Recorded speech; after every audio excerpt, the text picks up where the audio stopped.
उदयपुर के बहुप्रतीक्षित elevated road की नींव रख दी गई।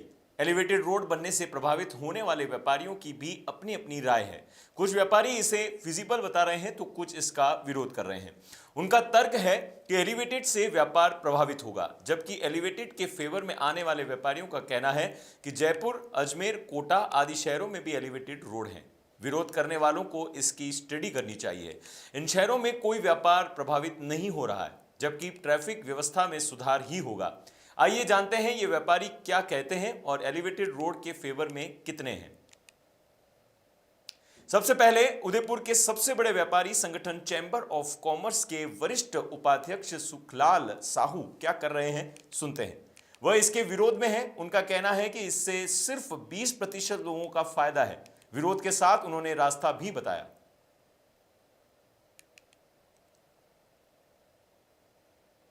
एलिवेटेड रोड की डीपीआर में स्पष्ट है कि इस एलिवेटेड रोड से 20% लोगों को फ़ायदा पहुंचेगा। 20% लोगों को फ़ायदा पहुंचाने के लिए 80% लोगों को परेशानी में डालना, आप स्वयं अंदाज लगा सकते हैं कि एलिवेटेड रोड कितना उपयोगी है। व्यापारियों का इसीलिए शुरू से विरोध है। आप जितना बजट एलिवेटेड रोड के लिए खर्च कर रहे हैं, उतना नीचे जो बोटल नेक से यह जहाँ जहाँ जगह ऐसी है जो वापस करके और सड़कों को चौड़ी और व्यवस्थित की जा सकती है, उन्हें करना चाहिए और उतना पैसा उनको मुआवजा देकर और ज़्यादा यातायात सुगम किया जा सकता है बिना एलिवेटेड रोड के भी, ऐसा हम लोगों का मानना है। अभी हम देख रहे हैं, जैसे कल हमारे एक महामहिम कह रहे थे कि इनकी जिद है, तो हम व्यापारियों की भी ये जिद है कि हम एलिवेटेड का विरोध करेंगे। चैंबर ऑफ कॉमर्स के वरिष्ठ उपाध्यक्ष दिनेश चावत भी एलिवेटेड रोड के विरोध में हैं। उन्होंने तो यहां तक कह दिया कि रोड नासूर की तरह होगी, ना निगली जाएगी ना उगली जाएगी। इनके कितने ही प्रोजेक्ट फेल हो गए। ये व्यापारी वर्ग का ही नहीं है। ये जो सड़क बनेगी ये एक नासूर की तरह होगी, न निगली जाएगी न उगली जाएगी। क्या ये अगर फेल हो जाएगी तो तोड़ देंगे? अगर एक इनके कितने ही प्रोजेक्ट फेल हो गए, पर उसमें इन लोगों ने तो उसको मतलब जनता ने सहन कर लिया, पर इस चीज़ को जनता सहन नहीं कर पाएगी। ये एक छोटा सा उदयपुर है और 3 किलोमीटर की शहर के बीच में रोड निकालना मतलब व्यापारियों के साथ नहीं है, एक आम जनता सिटी जो कम से कम 17 वार्ड प्रभावित होते हैं उसके लिए नुकसानदायक हैं। एक छोटा सा उदाहरण दूंगा मैं कि अभी जैसे दशहरा दीपावली मेला लगता है 4 दिन का, तो 4 दिन में इन्होंने सिटी की रोडें बंद कर दी। पूरे सिटी के गनगौर घाट की होटलें खाली रह गई ड्यू टू दिस रीज़न कि है ना आवागमन बंद हो गया। तो ये जो 4 साल तक एलिवेटेड रोड बनाएंगे, 2 साल तो कहते हैं और 4 साल लगते हैं, तो 4 साल में पूरे शहर को मतलब 40 साल पीछे धकेल देंगे और आने वाले 20 साल की बातें कर रहे हैं। ट्रैफिक जितना बड़ा है उससे इतनी रोडें खोल देंगे ना, वो ज़्यादा बढ़िया रहेगा। मैं इनको बार बार ये कह चुका हूँ कि जैसे कलेक्ट्रेट के कारण से बाधक हैं, तो कलेक्ट्रेट को क्यों नहीं शिफ्ट कर दिया जाए? पूरे एक जो सरकारी भवन है कम से कम 15-20, उसको किसी भी जगह शिफ्ट कर दिया जाए, जेल को बाहर भेज दिया जाए और जेल के वहाँ जो खाली जगह है उसमें सब सरकारी अधिकारी, सरकारी कार्यालय, मल्टी स्टोरी बिल्डिंग बना दिए जाए। तो ये इनके लिए बाधक नहीं रहेगा, ना कोर्ट चौराहे रहेगा और ना ये सड़कें रहेगी। जो सड़क हैं वो अपने आप में चौड़ी चौड़ी 60, 70, 80 फीट की सड़कें हैं और 4 सड़कें निकल रही हैं। राजा महाराजाओं के टाइम से ये नेशनल हाईवे हुआ करता है, इनको 4 साल में ये नेशनल हाईवे 10 बंद करके इनको लगने लग गया कि एलिवेटेड जरूरी है या एलिवेटेड की कहीं जरूरत ही नहीं है। वहीं मामले को लेकर ट्रैवल्स से जुड़े लोग सपोर्ट भी कर रहे हैं। राजगुरु ट्रैवल्स के दुर्गेश नागदा और ईगल ट्रैवल्स के कैलाश गोस्वामी ने बताया कि एलिवेटेड रोड राहत प्रदान करेगा, जाम से निजात मिलेगी। एलिवेटेड बनने से पर्यटकों को भी सुविधा मिलेगी जो अभी जाम में ही फंसे रहते हैं। राहत प्रदान करेगी, जाम से निजात मिलेगी। जो आगे जाने वाले हैं शहर से बाहर, वो ऊपर के रोड से चले जाएंगे और सबसे अच्छी सुविधा हो जाएगी। रोड बनने से पर्यटक को न तो कोई नुकसान हो रहा न कोई फायदा हो रहा है। वो जो आएंगे, जो पर्यटक उदयपुर में आ रहे हैं, वो जो आगे जाने वाले हैं वो ऊपर से जाएंगे, जो नीचे आने वाले हैं वो नीचे से ही जाएंगे। पर्यटकों को और सुविधा मिलेगी। जाम में फंसे रहते हैं, जब आते हैं तब जाम नहीं लगेगा तो और अच्छी बात होगी।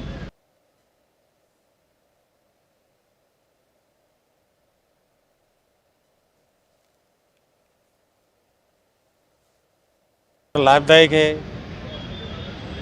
निजात मिलेगी, जो टूरिस्ट भरेंगे उनके लिए फैसिलिटी मिलेगी सर, और आने वाले समय में इसकी डिमांड है जिससे हमें जाम से मुक्ति मिलेगी। शहरवासी भी इसको लेकर अलग अलग राय रख रहे हैं। ओम शंकर श्रीमाली बताते हैं कि एलिवेटेड रोड शहर के लिए राहत प्रदान करेगी। प्लान के तहत इसकी चौड़ाई कम लग रही है। वहीं भाव प्रकाश दशोतर का कहना है कि काम होना चाहिए, लेकिन समय पर कई बार लंबा खिंच जाता है, जो गलत है। साथ ही जोधपुर मिष्ठान भंडार के कालू भाई बताते हैं कि एलिवेटेड रोड जनता के लिए सुविधाजनक है, बाहर से आने वालों को भी फायदा होगा। एलिवेटेड रोड तो शहर के लिए राहत प्रदान करेगी, लेकिन अभी तक जो प्लान बना है उसके अंदर जो इसकी जो चौड़ाई है वो मेरे को लगता है कि जो उदयपुर की अभी जनसंख्या और उसका जो ट्रैफिक है, ट्रैफिक के हिसाब से आवागमन में मेरे को लगता है कि बहुत अधिक सुविधाजनक नहीं हो पाएगा। लेकिन फिर भी एक बार ये बनने से ये तो है ही है कि जो इतनी, क्योंकि पूरे एशिया के अंदर उदयपुर के अंदर सर्वाधिक जो व्हीकल जो है वो इतने अधिक हैं कि उनके लिए थोड़े रोड की चौड़ाई भी अधिक होनी चाहिए। लेकिन अल्टीमेटली तो ये कार्य बहुत पहले हो जाना चाहिए था, लेकिन चलो अब भी हो रहा है, तो ये इससे राहत तो ट्रैफिक के मामले। व्यापारियों को भी इसका विरोध तो नहीं करना चाहिए, और उनकी अगर कोई समस्याएं हैं, वाजिब समस्याएं, तो उसको प्रशासन के द्वारा समझना चाहिए। और ये क्योंकि वो भी वर्षों से अपने काम को कर रहे हैं, तो उनसे बात करके और इसको अगर करते हैं तो मेरा ऐसा मानना है कि व्यापारी भी इसके लिए बाधक नहीं रहेंगे। ये बहुत पुराने समय से चल रहा है और ये बनना चाहिए, लेकिन इसको समय से बना देना चाहिए, क्योंकि चालू होने के बाद ठेकेदारों की वजह से कई बार लंबा पड़ जाता है। व्यापारियों का विरोध भी एक जगह जाके ठीक है, क्योंकि ये टाइम से काम नहीं हो पाते, इसलिए विरोध करते हैं। एक समय सीमा होती है, उसमें अच्छे काम को सबको सहयोग करना चाहिए। जब तक चलेगा तब तक व्यापार प्रभावित होगा। ट्रैफिक के बारे में लोग समझ नहीं पाएंगे, कहाँ से आना, कहाँ से जाना, और ये सारी प्रशासन की जिम्मेदारी है कि इसका पहले से अच्छा प्लान करके और काम करवाए। ये जनता के लिए बहुत सुविधाजनक है, ताकि बाहर से आने वालों के लिए भी आराम रहेगा, और कोई ऐसी व्यापारियों को कोई नुकसान वाली बात नहीं है। मेरी दुकान जोधपुर मिष्ठान भंडार एलिवेटेड रोड के नीचे आएगी, पर मेरे को इससे कोई नुकसान होने वाला नहीं है। मैं इस विकास के साथ हूँ और ये विकास होना चाहिए। अब वो बाबू बाजार के व्यापारी, वो उनकी जाने वो क्या है क्या नहीं है, और व्यापारी बाबू बाजार के जो हैं वो अगर कोई जैसे हाथीपोल जैसा मार्केट ऐसा बना ले तो बाबू बाजार के व्यापारियों को कोई परेशानी भी नहीं रहती।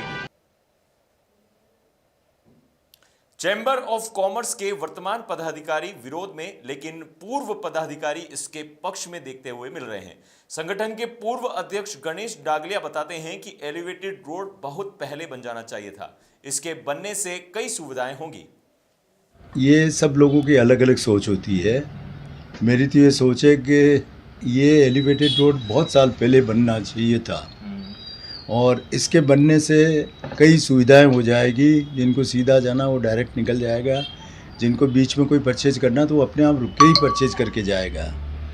शहर के सौंदर्यीकरण के हिसाब से, और आज जिस तरह से व्हीकल बढ़े हैं शहर में, मैंने सुझाव दिया था हमने सेवा समिति के माध्यम से कि पटेल सर्कल से इसको चढ़ाया जाए, रेलवे स्टेशन की जगह पटेल सर्कल से चढ़ाया जाए और कोर्ट चौराहे के यहाँ ख़त्म किया जाए, ताकि जिसको हॉस्पिटल जाना, कहीं भी जाना। और दो रास्ते मैंने इसमें बीच में बताए थे। एक तो अमृत नमकीन के यहाँ सूरजपोल रास्ता मैंने कहा था कि यहाँ दे दें एक, ताकि हर आदमी को, अगर किसी को सिटी में आना है, किसी को गुलाब बाग जाना है, महल जाना, कहीं भी जाना है, तो वो आदमी आराम से एक उतर जाता। और दूसरा रास्ता मैंने कहा था अपने यहाँ अश्विनी बाज़ार में, वहाँ भी सीधा कर्व हो जाता, तो आदमी दो जगह उतर जाते। तो अश्विनी बाज़ार वाला चटक जाना, जिसको कहीं भी जाना, बाज़ार में जाना, मंडी जाना, वो आराम से दोनों काम हो जाते हैं। लेकिन इसकी एक तो चौड़ाई कम की जा रही है। मेरा ऐसा मानना है कि अगर इसको संभव हो तो थोड़ा और चौड़ा किया जाए, और ये दोनों तरफ रास्ते देकर लोगों को सुविधा दिया जाए। देखिए, वो अलग अलग सबकी सोच होती है। मैं चैम्बर का 12 साल तक अध्यक्ष रहा हूँ, मैं RSG का इतने 6-7 टर्म तक संरक्षक रहा हूँ। ये सबकी अलग अलग सोच होती है। विरोध का उनका विरोध नहीं है, वो ये चाहते हैं ये थोड़ा चौड़ा बने और बड़ा बने, ताकि लोगों को सुविधा हो, और एक रास्ता वापस सूरजपोल से ऊपर दिया जाए, ताकि सेक्टर 3, 4, 5 अशोकनगर गोपालपुरा से चढ़ने वाला आदमी सीधा वहाँ से ऊपर चढ़ के सीधा पटेल सर तक पहुँच जाएगा। तो ये जो सुझाव है उसको मानना चाहिए। हमारा तो यही निवेदन है कि सुझाव और बन रहा है, इसके लिए हमारा कोई विरोध नहीं है, लेकिन इसको थोड़ा सा अगर ढंग से बनाया जाता और रास्ते 2-3 जगह रास्ते दे दिए जाते तो शायद ये ज़्यादा लाभकारी शहर वालों के लिए बनता। कांग्रेस के पार्षद गौरव प्रताप इस मामले में विरोध का रुख अपनाए हुए हैं, लेकिन वहीं कांग्रेस नेता अजय पोरवाल ने एलिवेटेड रोड का पक्ष लिया है। उन्होंने कहा है कि एलिवेटेड रोड उदयपुर की ट्रैफिक समस्याओं का समाधान है, यह लोगों को राहत प्रदान करेगा। एलिवेटेड रोड उदयपुर शहर के लिए बहुत समाधान और जो ट्रैफिक की समस्या हो रही है आज की तारीख में, उसका समाधान और राहत प्रदान करेगा। आने वाले टाइम में मैं आपको बता दूं, रेलवे स्टेशन एक उदयपुर शहर का में रेलवे का डेवलपमेंट हो रहा है। आने वाले टाइम में जब दिल्ली और बॉम्बे की रेलें उदयपुर में चालू हो जाएगी, एक रेल के साथ 300-400 लोग उदयपुर में आएंगे। अगर उसमें से 200 लोग भी आते हैं और 200 लोग उदयपुर शहर की जो फतेहपुरा जो नया शहर बसा है या मल्लातली नया शहर बसा है या मधुबन होते जाता है, तो वो डायरेक्ट उसके ऊपर चढ़ेगा एलिवेटेड रोड पर, कलेक्ट्री के बाहर उतरेगा। शहर का ट्रैफिक वो नहीं बाधित नहीं करेगा। रही बात उदयपुर में कोई ये बात अभी फैला रहा है व्यापार ख़त्म हो जाएगा, मेरा ऐसा मानना है कि दूसरे शहरों में भी जाके उसकी स्टडी की जाए। अजमेर में जी की जाए, भीलवाड़ा में की जाए, जयपुर में की जाए, सब जगह व्यापार चल रहा है। ये मन लोगों को बरगलाने की भावना है कि इसमें बाधाएं होंगी, ऐसा कोई भी बात मेरे को नहीं नज़र आती। इसमें बहुत सुविधा होगी इसके बनने के बाद। नहीं, अगर मैं कल ये बात सही है आपकी, चैम्बर ऑफ कॉमर्स के अध्यक्ष विरोध नहीं कर रहे हैं, वो एज उदयपुर के जनप्रतिनिधि से विरोध कर रहे हैं। चैम्बर की मीटिंग हुई थी और कल भी हमने चैम्बर के एक पदाधिकारी ने कोई मैसेज भेजा कि भाई हनुमान जी के मंदिर के वहाँ इस तरह का विरोध सद्बुद्धि यज्ञ रखा है। तो मैंने साफ लिखा कि आप चैम्बर की मीटिंग बुलाएं, चैम्बर के साधारण सभा की मीटिंग में प्रस्ताव पास करें, और चैम्बर में साधारण सभा के प्रस्ताव में पास होता है कि इसके एलिवेटेड रोड का विरोध करना है, तो हम और साधारण सभा पास करती है तो हम चैम्बर के साथ हैं। चैम्बर ने ऐसा कोई काम नहीं किया, ना हमारे चैम्बर के अध्यक्ष ने ऐसी कोई बात की, ना चैम्बर के मंत्री ने बात की, और चैम्बर के किसी की व्यक्तिगत रूप से किसी ने चैम्बर के ग्रुप के अंदर कोई मैसेज डाल दिया, वो गलत है। मामले को लेकर निगम के अतिक्रमण समिति के अध्यक्ष छोगालाल भोई ने कहा कि पारस सिंघवी इसका विरोध नहीं कर रहे हैं, व्यापारी जिधर बोलेंगे उनको मजबूरी में जाना पड़ेगा। अब आपको पूछ रहे पारस जी विरोध, वो तो खुद कहते हैं कि मेरा कोई विरोध नहीं है यार। अब वो चैम्बर ऑफ कॉमर्स के अध्यक्ष भी है ना, चैम्बर व्यापारियों के साथ भी है ना, व्यापारी उनको कहेंगे भाई साहब इधर आओ, आप ऐसा करो, तो उनकी मजबूरी करना। कल मैं स्वयं महापौर जी के कमरे में था और वो महापौर जी लेके आए, तो उप महापौर जी पारस जी सिंघवी भी थे। मैंने कहा यार पारस जी भी साहब आपने ये क्यों किया यार, ऐसा यार बात, हम सब ढंग से विदाई लेना चाहिए हम सबको एक साथ यार। आप जैसे आप उप महापौर जी हैं तो भी एज ए पार्षद से उप महापौर जी बने, और मैं पार्षद हूँ या समिति अध्यक्ष हूँ, महापौर जी गोविंद सिंह जी है, इनका सबका कार्यकाल तो पार्षदगिरी जब खत्म होगी तो सबका स्वतः ही खत्म हो जाएगा। और मेरे ख्याल से पार्षद का जो आई कार्ड होता है उस पर साफ साफ लिखा हुआ है कि कोई 25-26 जो ये 2024 होगा, नवंबर होगा, उस पर ख़त्म हो जाएगा स्वतः ही वो। तो ठीक है, जो भी है वो, उसमें मैं क्या कहूँ। लेकिन मैंने तो कल महापौर साहब से भी कहा, आदरणीय महापौर साहब, हम सब आपके कार्यकाल में 5 साल काम किया है, और हम सब लोग जितने भी पार्षद हैं, चाहे वो कांग्रेस का और बीजेपी का हो, जब आप इस सीट को छोड़ेंगे हम आपको ससम्मान आपके घर तक छोड़ने आएंगे। ये बात मैंने कही है कल, तो ऐसा होना चाहिए यार। न्यूज अफेयर 24 ने जिन व्यापारियों से एलिवेटेड रोड के बारे में पूछा, उनमें से अधिकतर ने एलिवेटेड रोड को शहर के लिए समाधान बताया। विरोध करने वालों की संख्या कम रही। विरोध करने वालों को आशंका है कि इससे व्यापार प्रभावित होगा, जबकि एलिवेटेड का फेवर करने वालों का कहना है कि कई शहरों में एलिवेटेड बने हैं जिससे कोई व्यापार प्रभावित नहीं हुआ। शहर का विकास तो होना ही चाहिए।